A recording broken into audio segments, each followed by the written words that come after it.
யாரு ஒருத்தர் வாசல்ல அன்னம் கேட்டாரோ, பொதுவாக ஸ்ராத்தத்துக்குன்னு சமைக்கப்பட்ட அன்னத்தை அந்த ஸ்ராத்தத்துக்கு எந்த பிராமணாலா நம்ம நிமந்திரம் பண்ண போகிறோமோ அந்த பிராமணாளுக்கு தான் அன்னம் போடணும். அந்த பிராமணாளுக்கு அன்னத்தை போட்டுட்டு அந்த குடும்பத்தினர் மட்டும்தான் சாப்பிடணும் அப்படிங்கிறது தர்மசாஸ்திரம், கொடுமையான தர்மசாஸ்திரம்.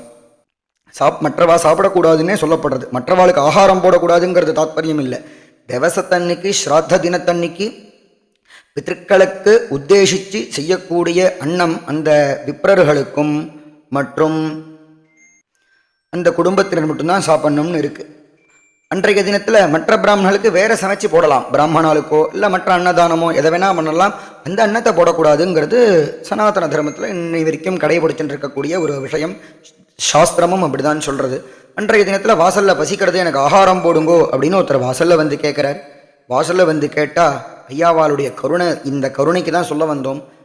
கருணை உள்ளம் கொண்டவர்கள் மகாத்மா